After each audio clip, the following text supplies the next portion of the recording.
Good morning, everyone, and welcome to Today y Mañana. I'm Alex. This is Michael. We're very excited to have you joining us on a beautiful morning here in Charlottesville, Virginia. It is certainly sunny. It is certainly warm. It has certainly been warm. It has been warm. Yes. It has been mildly humid.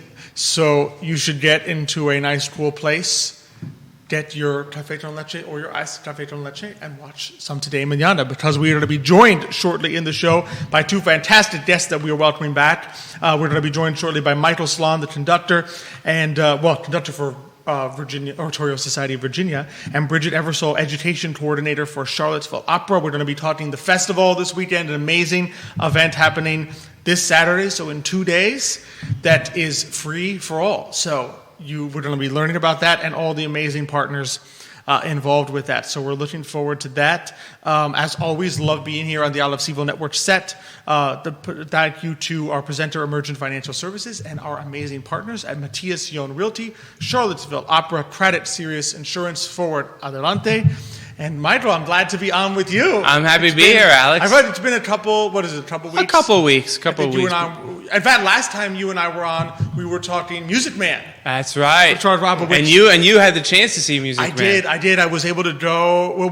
So I think Nick and his wife, Elizabeth, who I think always is a great watcher of the show, the amazing Elizabeth Urpí. Is she watching today? She is watching, and so is amazing Dr. Elizabeth Urpí watching the show this morning. I was about to say, do we have to send that text? Why aren't you watching the show? Yep. You're not watching. And when we have a couple other people tuning in this morning, Salvador Raona, muchísimas gracias, amigo del programa, watching the show this morning. Monica Miller from Montana joining us this morning. Nicholas Urpí would never miss watching something to do with music, so he is watching this morning. And Joanne Blakemore, thank you for tuning in this morning. So we got some fantastic people already tuning in to the show.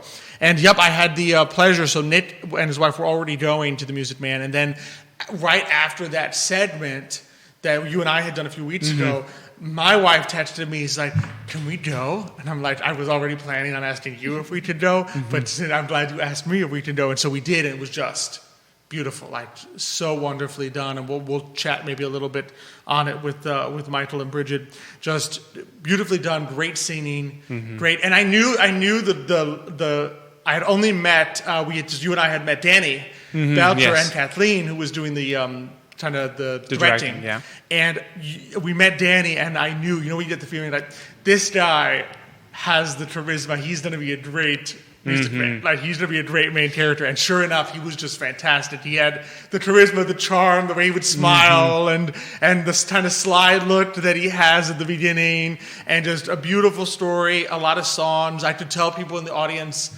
kind of like would recognize some of the songs, but not have known that it was from the Music Man. They were like, oh yeah, that's where that song is from, because I've heard it. And let's just say for 3 days afterwards in the office, like the next weekend, I'm pretty sure this past week, Monday, Tuesday, Wednesday, at some point in the office, Nick was like walking around the office going, 76 trombones. And he's like, I can't get it out of my head. And I said, why? And he said, you have to remember, because he went to see the dress rehearsal. Yes. He says, you have to remember, I saw that 2 days in a row. It is in my head, and it's not going anywhere for a while. Well, that's the fun thing about great music, though. It does kind of get stuck in your head, and you kind of find yourself humming it throughout the day. So it really does. And I feel like the beauty of like some of the great musicals and operas that Charlottesville Opera's been putting on is that they're so hummable, and that you really find yourself thinking about them a week later, 2 weeks later, and that's really just the mark of like how much people really enjoyed it. I mean, there's something that has to be said. I mean, you love sometimes the very creative and like really artistically done, classical pieces. But there has to be something said too for every once in a while, like other pieces of music that just have a simple kind of motif that you could just hum like that, and just kind of like hum throughout the day. Because you could think of maybe like a Brahms piece or something like that, or like a Chopin. It's like there's so many different themes going on. It's like sometimes it's hard to kind of hum a singular one. But you get Tchaikovsky, and you could just easily just hum, a Little Swan Lake or a Little Nutcracker. My language there. Exactly, yeah. It's just sort of like every once in a while, it's kind of nice to kind of have that. Exactly.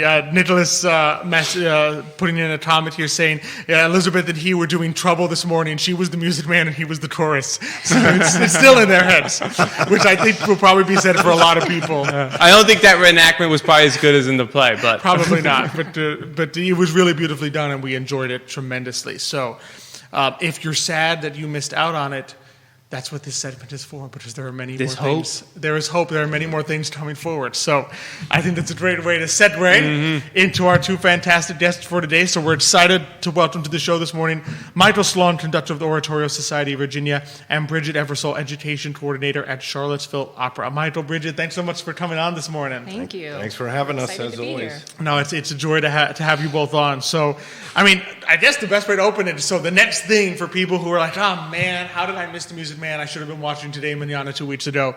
The festival coming up this Saturday, starting at 5 p.m. So maybe to start, Michael, could you tell us maybe some of the things on the music side that, including the event partners, that people can be looking forward to this Saturday? Yeah, absolutely. So, good morning to all your listeners. Nice to be with you. We did this for the first time last year at the Ting Pavilion, and it was something that Leanne at Charlottesville Opera came up with as a concept, and people there. And the idea is that we do a concert open to the public, and in a sense, not just the public, but if you saw the young kids, there last year, it's for all ages, clearly. Kind of a very welcoming, open outdoor atmosphere. And the idea is then that in one program, we would feature our 8 emerging artists, 16 very talented singers from around the country and beyond, who are with us here in Charlottesville this summer, along with the opera orchestra, singers from the Oratorio Society of Virginia, right, our large, one of our the largest community chorus here, and then also the ballet. Charlottesville Ballet. Charlottesville Ballet, yes. In a kind of incredible smorgasbord program, which will have opera highlights, musical theater highlights, to your point, Music Man, a few excerpts. If you missed it at the Paramount last week, you can come hear it again a little bit. And a bunch of kind of what we might call greatest hit moments from opera, solos, duets, Yes. Arias and duets and so on, along with some orchestral pieces as well, including a little bit of, you just mentioned it, Tchaikovsky with the ballet. With the ballet. And capped off by some very inspiring, moving, big chorus numbers, including One Day More from Les Miserables. Oh, wow. Yeah.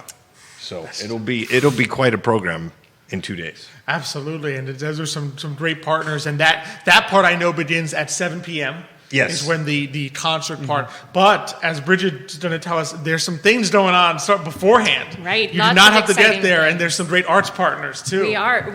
Well, first of all, we want to emphasize that this is a free event for everybody. And thanks to our sponsor, our season sponsor, the Joseph and Robert Cornell Memorial Foundation, and then our event sponsor, the Smith Vickers Family Foundation. Again, free for everyone. So we want people to take advantage of it.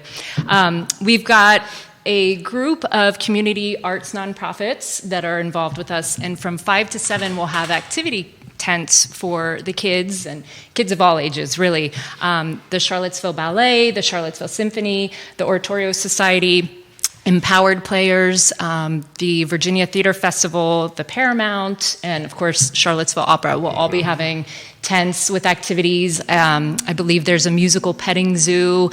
We'll have face painting. We'll have all sorts of fun activities for the kids to do during that time. We'll also have food trucks, pharmacy, as in F-A-R-M, Yes, pharmacy they're food fantastic. truck, fantastic, and La Fleur popsicles, and some other fun things. So I think it's going to be a great event for everybody. And we want to invite as many people as we can have from that 5 to 7 time, and then turn it over to Michael and the wonderful groups so that everybody can see how accessible this music is and how fun. And we'll also have some kids up on stage with you. Yes. That's At a one great point. We're going to have kids. We had kids in the Music Man from our community. Yep. These are some talented young people. Oh, I gotta amazing. say. Yeah. Including if you saw the Winthrop and Amaryllis kids that were in the show. And they're going to reprise a little bit of their numbers. But I think Caroline Moore, our artistic director, and with the help of those kids, they're going to actually teach children in the audience a little bit of choreography so they can move with the music during maybe 76 trombones. So maybe Nick can get to move around too. Do you want Nick to jump in the chorus too? I think he should just do his moves Oh, out there. okay. Yeah. To be honest, he and I probably need the choreography lesson even more than the how to move with the music. They're supposed to be out of tune with it. But Kimberly Lauder watching the show this morning. Terrence Hyde, thanks for tuning in. Holly Slon, the wonderful Holly Slon. She's pretty great. Watching the show this morning. So we appreciate everyone who's So I have a quick question. So, how did you when you were setting up the music program of like what pieces you want to play? How does that come into effect? How do you decide what you want to play? Is it a group of you that figures that out? That's a very interesting question, Michael. Normally, as you know, if I'm doing something at UVA or with the Oratorio Society, usually I'm the one that would propose a program. People sometimes have to approve it financially, but I come up with the vision. This is a little different model, right? So we sit down, excuse me, Leanne, right, Clément, who's the general director, and Caroline, the artistic director, and I, all kind of put our heads together, especially Caroline, because she has auditioned these emerging artists, right? And that comes, she loves to quote this number, but Bridgid, am I right? 650 or so? Yeah, over 600 people auditioned for this year. For and these so we have these spots. 16 spots. So, I mean, these are some of the top emerging singers Exactly. all over the world, which is super exciting. And so I think with that, they want to showcase all of their strengths and what they can do, and also want to give them the chance to sing what they love. Exactly, and with an orchestra, which they wouldn't always, as a young artist, have a chance to do, right? And so then what we do is Caroline and I would look through and kind of suggest, well, what is good for this person's voice? Is this mezzo a Carmen? Or is this soprano a Queen of the Night? And I mention those because we're going to hear both of those this weekend. And classic Carmen song. Habanera, of course, Absolutely. which is Cuban originally. Very interestingly, we can talk about that later. But in any case, the idea is to find the sweet spot for these artists. What is something that works well for them? But then also balance the program so we don't just have all from one time period or all from one composer. And then I also intersperse either big choral numbers. We're going to reprise this beautiful medley of You'll Never Walk Alone from Carousel and Climb Every Mountain from Sound of Music, one of my favorites, that we did with the Oratorio Society on a concert earlier this season, but now we'll do it at this concert with orchestra, and I think be very moving. And then, of course, we started with an overture, too, so this year, Magic Flute Overture. Oh, yes, that's excellent. And that's a nice fun one Wonderful. to start with. Do you think at all about, okay, what are great entry-level things for newcomers to hear that would maybe get them more interested in opera or I think, and I'm curious to hear what Bridgid thinks about this in a minute too. I think one of the great things about this program, if you see the young people just there, you can look at the photos from last year, just kind of listening with rapture to some of these things. Yeah. And you never know, right, who it's going to touch in the more than just normal way, meaning one of these kids could go on to music, any kind of music. Some will just become interested as audience members. Some might become arts administrators. I mean, there's any number of paths. But you do hope that's the whole point of it in a way, is to plant seeds that will then grow. And I think when you look at the list on this program, the musical theater numbers, I mean, people that know Newsies, which is a little, it's a little after our time, but younger people know that music well, and one of our singers is going to do that. But also the duet from Bizet's Pearl Fishers, which people always call like a top 10 duet in all of opera. So you have these kind of greatest hits. So I think the attraction will be immediate. Yes. Don't you think? I think so. And when you're talking to singers or anybody really, we all have a different piece that captured us. Yes. And I think that's part of the variety of everything. But also having these emerging artists on stage who look like all of us, who, we're just normal people up here singing. And then we have, even at Music Man, my 12-year-old daughter came with me and some of her friends, and they said, oh my gosh, I know Winthrop, or oh my gosh, I didn't know she was Amaryllis. And they were so excited just seeing not just, the people and the older singers, not older, but then the Right, adult. kids, the adults, thank you. But then having the kids up there too, I think it makes it even more accessible for everybody. And, Carmen was my first opera that I saw. that right? It was. Mine was Marriage of Figaro. Was it? Yeah. Okay. Yeah, mine wasn't until I was in college. Same. Yeah. So I think, there's something for everybody, and there's enough variety that it will reach somebody out there. Absolutely, I think so too. And the beauty of something like the Emerging Artist Program is that I think sometimes, if you were to own, if your first, like my first foray opera was a recorded one. I watched Cavalleria Rusticana with my grandmother. But my daughter, Nice. she knew that really well. But like if your first foray sometimes is the most famous people, then you're like, well, that was Placido Domingo. I'll never Right. do Placido Domingo, right? But to be able to see, but of course, like before Placido Domingo was at his peak doing these big roles, he was a young guy, an emerging artist doing it, but we don't have a lot of video recording of him doing that. So to be able to see these emerging artists, young artists, who are doing this can kind of maybe help them say, hey, you know what, you can be a normal person and do that. You don't just wake up one morning and you are Pavarotti, you know what I mean? Like, Right. you start off as a young emerging artist, as a child sometimes, but sometimes as a young adult, and you see the talent there, and you see what they're doing and the work they're putting To cultivate it. To I cultivate don't know if it's it. normal, but it's true, and people can become these things. Yeah, absolutely. I think the other great thing about this, I have a college-age nephew who's living with me this summer. He's here for an internship, and he said, "Aunt Bridge, I don't know if I can go to a 3-hour opera." And I said, "Sure, you can. These are, but let's start with the Ting on Saturday, and then you can see this is just a string of these wonderful pieces put together, and so I think it makes it more accessible just for the length of time and being able to move around and." Yeah. Everything, and he will be going to Elixir too. Yeah, that's just true. For the this record, this is a good program for the modern attention span because it True. jumps around yeah. very quickly all over the place. Yeah. Well, I think that's the problem sometimes with opera is that it feels daunting because people have this in their head of kind of like a 3-4 hour all people singing. I'm not sure I'm gonna like everything, but I think it's a good way sometimes to just introduce people to these little opera pieces, like see how good it can be.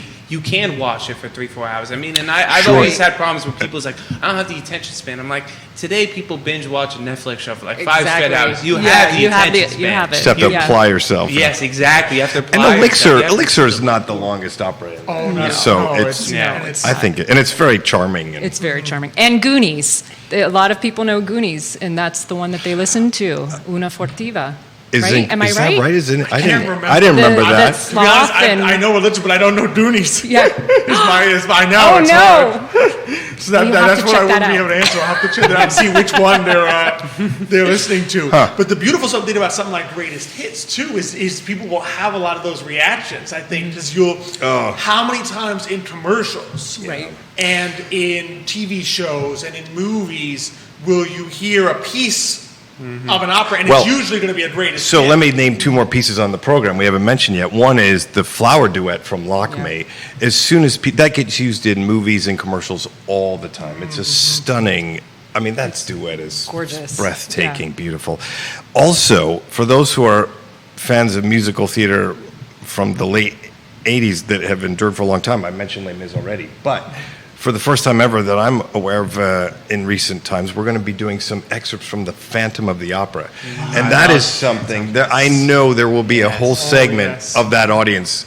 As soon as they hear that chromatic, organ chord, they will respond to that. Oh, I'm looking forward to that. That's probably my favorite musical. Is that right? Is Phantom of the Opera. Well, yeah, certainly. I mean, I've never watched too many musicals. That's the one that the music kind of just really hits you, and I find every song captivating. And it's kind of like, and plus, like the Phantom music, like you said, with the organ, it's kind of like dark but enchanting in a way. And to be honest, I think when you grow up Well as a described. classical music fan, you gravitate towards the Phantom of the Opera. Right. Because it's Yeah, one of the singers or one of the coaches said that he was in opera partly because of hearing Phantom of the Opera as a little Oh, that's kid. so interesting, Isn't that yeah. interesting? It is. Because I mean, it's a musical, Yeah. really, but it has operatic elements. Exactly. Yeah, the way the music absolutely. is written kind of guides you towards opera. And of course, it's it's set in one of the most famous opera houses in the world. So Exactly. Yeah. Well, and Danny had talked about a couple weeks ago, Danny Belcher, that we like to make, and for a long time historically, we've made distinctions between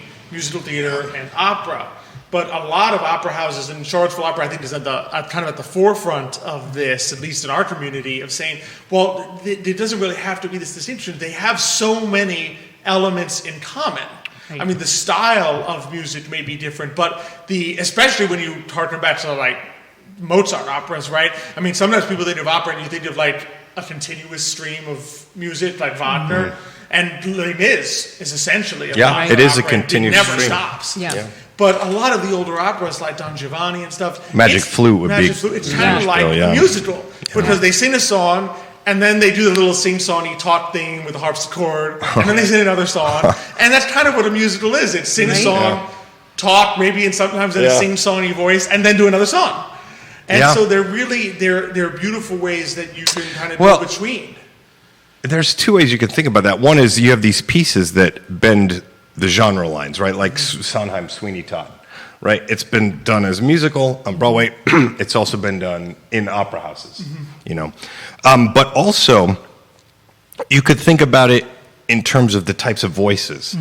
And I think one of the great things about Charlottesville Opera is, you mentioned Danny Belcher, and also Lindsay, our Marion. Both of them are just beautiful singers. Yeah. And so to hear Music Man, right, a kind of a classic golden age, in a sense, musical, sung at that level. Yes. Right. That's one of the things this company does really quite beautifully, and it was really enjoyable to hear it sung that beautifully.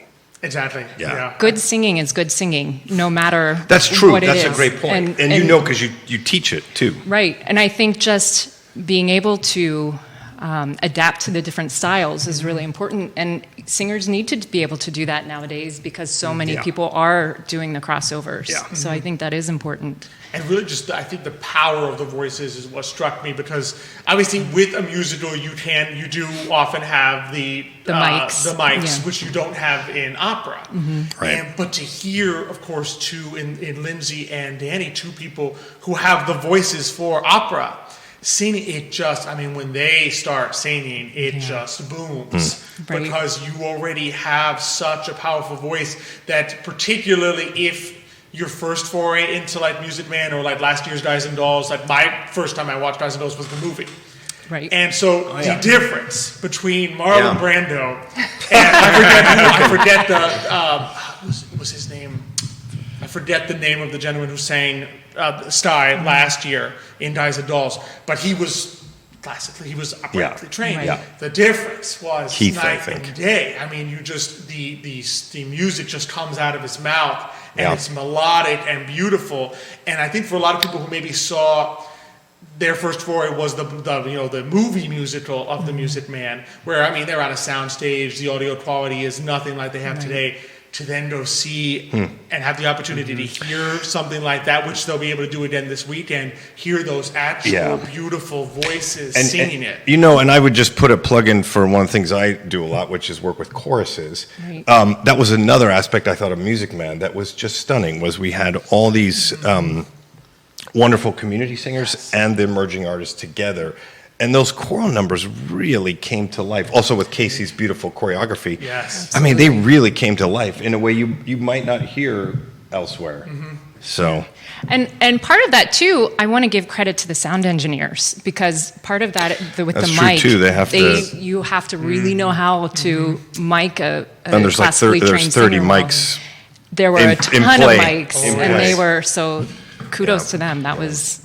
I would Over have at a the little bit of Paramount. anxiety about that. Yeah, no, Nick had told us when he went to the dress rehearsal, you know, like the mic guys, they had to kind of keep adjusting to, like, when you raise one guy's mic, then someone had to come on stage, so you quickly had to raise the other, and it was constantly adjustment, even to the last minute during the dress rehearsal. It's like, okay, do that a little earlier, do that a little later. Yeah, It's it still a was- lot of work. Which speaks to the quality of the production, that it just Absolutely. it is as high a quality as you could possibly imagine. It's just so beautifully done. And it says Keith Fairs sang Yes, Keith, Sty exactly. last year. Ashley Elizabeth watching the show, Donna Given tuning into the show. Just want to keep giving the shout outs to those who are who are tuning in. Speaking of, of beautiful production, so obviously this weekend is going to be festival starting at 5 p.m. I did want to ask you, Bridgid, do people need to RSVP in any way for that? It will be helpful if they RSVP, which they can do that on our website, charlottesvilleopera.org. I believe it's under the education or events. It's under both pages. But you don't have to. So if you decide that day you want to come, absolutely. The more the merrier. Just come on. Yeah, and I would just add, obviously the weather's been a little warm lately, but the good news is we'll be under the canopy of the Ting Pavilion, and hopefully by then it'll cool off a little in the And you can get the evening. popsicles too. And 7 o'clock concert if it's nice like it was last year. We had a thunderstorm in the middle of the day, and then the sun came out last year, and it was quite lovely. It'll be beautiful. I'm sure of it. And the kids' activities, would those also be underneath the umbrella, or would that be like towards the Ting area? Yeah. Where would those be? I think last year was right under the back of the canopy. Got it. Okay. Yeah. So once you I find the don't know, downtown mall, once you find the downtown mall, you can't miss it. Go to the big pavilion, and it'll all be towards that direction. Yeah. Even if it's a little more forward or more back. I did want to talk a little bit about, because we've touched on it a little bit, but the next opportunity after this weekend, there's actually going to be a couple, one for kids that Bridgid can speak to, but maybe you can tell us a little bit about that, Bridgid, the event for the children coming up. Okay, so we have Kids Fest for the Elixir, which is, I believe, July 9th. So that July 9th at 1:30 p.m. From That's 1:30. a terrible day, July 9th. Terrible day. She's making fun. It's my birthday. Oh, well, see, you can come celebrate. Exactly. So this is another free event. Again, we are so grateful that we have such wonderful sponsors and donors. But what we do, we just did one for the Music Man, and we had about 200 people there. The only admission for adults is that you must bring a child. So there is an RSVP online as well. But what happens is the kids come in. We do kind of a mini tour of the Paramount. We show them the pit and all the production stuff behind the scenes from the orchestra level. And then we have a few of the artists come out and talk to the kids, and they can ask any kind of question that they want. And then they get to go up into the balcony, eat some popcorn, and watch the first act we did the Music Man, and so now we'll do the first act of Elixir. And it's really fun. And then they get some swag to take home that is themed on whatever. Whatever. We can't really send them home with wine for this one, so we're working on that. My 12-year-old's helping me out with that one. So What will appeal? yeah, what will appeal? Get a little vibe like cranberry juice and say it's a love potion. Well, she said, what if you get grape juice or something with grapes? But we'll keep it a surprise, so I won't say too much. The kiddos have something to look forward to. That's a beautiful thing. I think it's worth mentioning, because one of the things I love about Charlottesville Opera is that there really is a concerted effort, probably led by yourself, really, to make sure that the next generation comes and can learn to appreciate opera in their own way, and see maybe a role for themselves, if not on the stage, but in all the different aspects of putting on such a beautiful production. Yeah, right. I think Leanne, right, who heads up the company, also Melissa Young, one of our board members, I think they very much are into that as well. I mean, they really believe in that. Yeah, they're so supportive of all of it, and it's wonderful. We had when I came, the first project I did was a Finding Your Voice, Sing Me a Story, that we put on at the Paramount in the spring, and it was just that, showing all of the different aspects of what happens in opera. Yeah. From that was good. It was I think it was wonderful, but it was the production side as well as the singers, the choreographer, everything. So we want the kids to be able to see there's lots of different aspects, and takes a village to put on these wonderful shows. Absolutely. It absolutely does. And and Elixir is a great one, I think, for them to get into, because it's a very lighthearted opera. For those who maybe aren't familiar with the story in the audience, it's basically a young man, he's in love, he wants to get this young girl to love him back. Con man comes into town selling wine, which he claims is the elixir of love. The young man takes some, and then does begin to find that everyone, for a mysterious reason, which he attributes to the elixir, is treating him very differently. And you don't find out, I think, till later on in the story why that may be. But it has some fantastic music and songs in the opera, and it's definitely very, very lighthearted. There's something I realize there's kind of a humorous thread that runs through starting last year with Guys and Dolls. Oh, right. All right? of the So con. you got all these con guys. Yeah. Sky Mastering comes in. Then we had Harold Hill, right? He shows up in town and he's going to, sell Still a something. boy band. Although in his case, he gets transformed. That's true. Presumably Yeah. by Marion. I just wait But till Sty does as well. In this case, we'd got another comment show up with We'll have his to ask Leanne about all of this. elixir, There's clearly a a little, it's definitely a theme. I think she's already pointed that out. running through it this year. This year, certainly, but I think you're Yeah, right, starting it goes all the going way back. to last year. Yeah. Apparently, it's something that attracts people who write musical theater productions.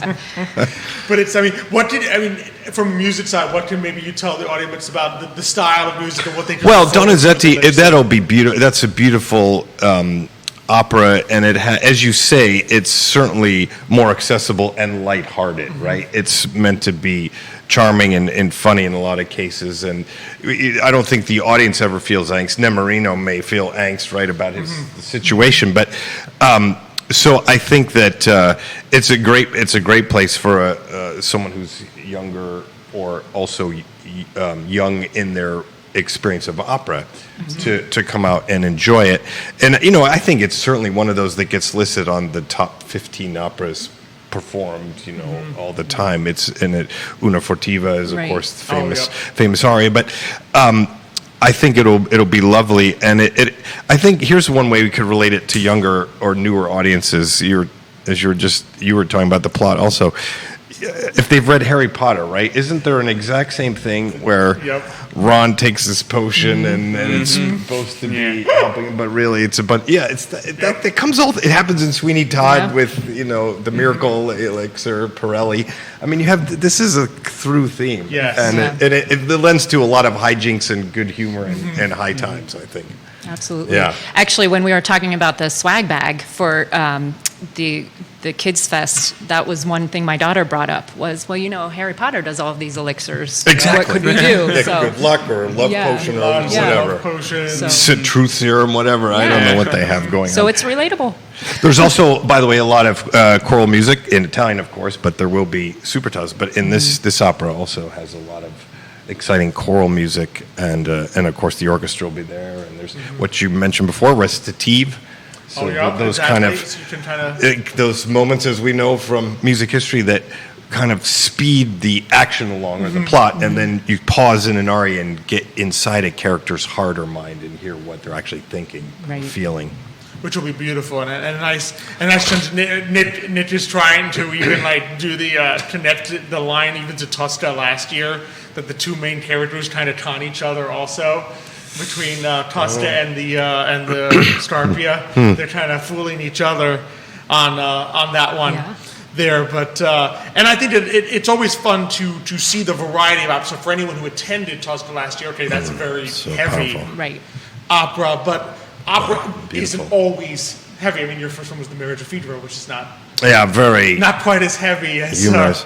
Heavy moments, but mostly incredibly funny and brilliant. Exactly, and a different style, because I think Puccini's his recitatives are kind of very musical, and I think if I'm remembering Elixir of Love, it kind of harkens back a little bit more to very pushing the action forward very quickly in those. So it's a different. Yeah, Elixir would kind of come between Mozart and Puccini, obviously. So, As far as those are concerned, and Donizetti just does a fantastic job. Made really very hummable tunes to our early points. Like you'll come out of there, I think, humming a couple of the one would hope, arias. yeah. And you'll have those moments too. Oh, I know this. This is where this is from. You'll have lots of those moments. Yeah, just like in Rossini, right? Yeah. You go to Rossini sometimes and people are like, oh, I have heard this before. I've heard this exactly. Or will there be, out of curiosity, and it doesn't have to be a yes, will there be any sneak previews of Elixir this weekend? Yes. Yes, the Una Furtiva is on the program. So the whole idea is that at festival we do highlight a little bit the main season, right? Which is of course Music Man and Elixir of Love. So we have excerpts from both just so if they haven't been over to the Paramount, they get a taste of what Taste the of it. company is up to indoors, so to speak. Yeah. Exactly, Yeah.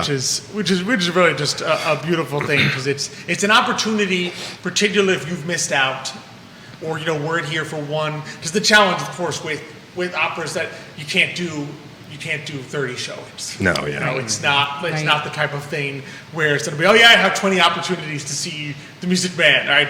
You had your 4 opportunities. Maybe in New York. Maybe in New York, exactly. And now you'll have 2 chances in July, so on July 12th and July 14th to see The Elixir of Love. But here's this beautiful little concert in the middle where you can just get an experience of what that would be like if it's the first time. Except not little, because we'll have a lot of people on that stage. Yeah, it's true. I say 70, little as in 75 or right. something, maybe. Yeah. It's a huge. How big is the chorus going to be? The course will be, I think, around 45. Which is And then you got the orchestra, which is over 20. And we Some have kids. got kids and Some ballet. dancers, We, of yeah. course, the emerging artists, I counted them, but yeah, they'll be out front. Exactly. It's just Yeah. It's just I know it's true to Love say it. that you would think a free event at the Ting Pavilion. Yeah, it's just it's pretty gonna be- fancy for a free event. This is In a good way. large production Yeah. and a chance. Particularly, I would say too, if you haven't been to an Oratorio Society. I mean, Oratorio Society, you get the full. We went to the Beethoven night. You get the full Thanks, 90. Yeah. That which was is something that's else. that's extraordinary and very special. As you know, we've talked about that on this very show. But there's not a lot of places where you even get 45. Yeah. Senior chorus on a stage. And You certainly get a on this chance, repertoire. Yeah. Exactly. To really hear great emerging artists. Great. With a complete I orchestra. mean, great. Let's underline that. Yeah. Exactly. Yeah. A complete orchestra and a large chorus and ballet in one place that you could hear it. And so it is the type of thing that, if not in Charlottesville this Saturday, you would have to pay a lot of money. Yeah. to see it. And again, it's This free. size. And It's free. Yes, So- that is a great point. You would, yeah. So yeah, if you're thinking, I'm going up to New York and see this, you're gonna pay $200 to see this up in easily. So enjoy the opportunity to have world class. To your point, Absolutely. Bridget, I mean, the emerging between the emerging artists and the actual stars that come to. I mean, Danny is now performing. I mean, I think I don't know if he's already gone to Hawaii, but he's been everywhere. Lindsay has been at the Met. Yep. Yeah. I mean, and I'm sure the stars for Elixir. I mean, you're talking worldwide, world-class artists here in Charlottesville, where your next opportunity to see them may be in Vienna. So it's not coming around again soon. So it's Yeah. That's been a kind of a hallmark of the company in some ways. If you go back through its history, even back when the days when it was Ashlon and we were, I remember this having conducted years ago outdoors up at, the Monroe residency. Yep. And there would be emerging artists or young artists that came through there that went on and had a big career. Eric Owens is, of course, one of Yes. the most famous examples. But Brian Damaris, our wonderful conductor for fantastic job. Elixir and for Music Man and all that, he and I were, just kind of talking shop as conductors and talking about how many people at some point who are in the business have come through the company. Yeah. which is really a testament to the Yeah. quality of what we're privileged to hear Yeah. here Yeah, in Charlottesville. exactly. And for free this weekend. weekend. So be sure to check that out. Bridgid, so I know the best place probably is charlottesvilleopera.org I know for certainly for Kids Fest and for the festival this weekend. If you want to RSVP, then you don't have to. You don't have to. No. You can come for free. Just show up if you got family in town and you're like, oh man, where do I take them this weekend? Well, you Absolutely. have a perfect opportunity. There's only one place to take them. There is only one place to take them this weekend, and so it'll be the Team Pavilion down here. Starting at 5 p.m., a lot of the activities from 5 to 7. That's where you have your Correct. food trucks, your tents, and so forth, and then the concert itself. 7:00, and it just, if parents are worried, concerned about younger children, it goes to 8:30 basically, Right. no intermission. Okay, so 7:30. Yeah. Yeah, that's beautiful. You'll get them to bed in time, especially on the summer. I mean, the sun will still be out at It will. 8:30 yeah. Right. at this time of year, so you'll still have plenty of light and it's going to be a beautiful time for everyone, for all. So it's going to be fantastic. And then as far as tickets for Literature of Love, there's 2 places you can go to. I believe it's the Paramount. Let me double check that. Theparamount.net. Yeah. Mm-hmm. You can purchase, or you could go again to charlottesvilleopera.org, because once you get there are links. There are links. You can Yep. go, you can pit the Elixir of Love, and it'll have a link that'll help take you to the place to buy tickets for that at the Paramount Theater. So again, festival, 5 p.m. this Saturday is when it starts. Kids Fest is July 9th at 1:30 p.m. So right in there. So it's great summer. Hey, if you need something to do with your kids, Yeah. because it's summer, vacation is in full swing. So And midday- snacks and AC are provided. So yeah. you can't get much Free. better than that. For free. free AC. So never turn that down. And then Elixir of Love, July 12th at 7:30 p.m. So that's your evening concert, and July 14th at 2 p.m. So that is your matinee concert. So you have some great opportunities to really enjoy fantastic music. And really, Michael, Bridgid, it's always such a pleasure to have Thanks, you. thanks. so much. Love Yeah, thanks talking for having music us on. and art with Absolutely. you. So it's That's great. You always- guys appreciate it too. Your whole family. So that's a wonderful. Really our highlights. Yeah. Some of our highlights of the year are Charlottesville Opera season, and then the Oratorio Society's Great. season. So it's magnificent. We have to schedule we have to organize a schedule around those events pretty much. It's like, okay, when's the concert series? Okay, yeah. when's the oratorio? When's Well, Charlottesville Opera? We got to make sure. I made my I think pretty much back as soon as we had you on, Michael, to talk Beethoven was at Beethoven UVA, 'cause we did last UVA, year. I think, too. And we had you on last year to talk the Christmas concert. Yeah. And that's right after you and Christine had announced that May 12th was going to be Beethoven. I mean, I'm calling my wife after this concert, like, look, I don't know what you have to do. She's a resident at UVA. I'm like, I don't know what you have to do to get off call that weekend, but do it. Because And it worked? And it worked? And it worked. She did it. I think she had to Beautiful. trade with someone. Call I with Worth love it. that. But I'm like, Beethoven's Ninth Yeah. at the Oratorio Society, the quality there is worth it. And same thing, thankfully she didn't have to trade anything to go to the Music Man, but she was calling me saying, hey, we're doing the Music Good. Man. Yeah, as a family, we're like, okay, you see these days, no vacation days. We're here on this weekend. Don't plan anything. That's That's beautiful that it means that much. Yeah. It's a beautiful thing, and just I think it's just important. I think for our community, it's kind of why we love having you on. Is for our community. Sometimes I think we have a lot of entrepreneurs on the show, Yep. and I think people in general, I think, are kind of realize how lucky they are to live in Charlottesville. But I think sometimes it's just worth pointing out and reminding people how lucky we are to have just beautiful music like Charlottesville Opera and like Oratorio Society of Virginia here, and like Charlottesville Ballet here in Charlottesville, because not everyone is as lucky as we are to have that is here. true. So Yeah. it's important to remind people of it. Well, thank you. So on that vein, thank you both so Yes, much. thank you both. for Thank what you. do, and we look Thank forward to you. having you back again soon. Beautiful. Thank you. Take care. And a couple other people tuning in. Abby Hobbs, John Blair, Danny Tarbord, Otto Soto is tuning in. Sadit Pathan, thank you so much for all tuning in this morning and watching the show. Yeah. And it's been Like you mentioned, Alex, too, it's so wonderful to have so much of this like variety of music accessible to the community, and also, like Michael and Bridgid talk about, exceptional artists too, Exactly. singers, the orchestra, the dancers, like everybody, to have that quality of entertainment right here. Like, you don't have to go to Richmond or Washington, D.C. You only have to go 10, 15, 20 minutes to Charlottesville Exactly. to actually have that type of entertainment. So it's It's pretty beautiful- special. It's a beautiful thing, and I did. As we close out here, I did want to. We didn't have a chance. I almost forgot to talk about. It's Xavier. Oh, let me get his last name. Was supposed to join us this morning.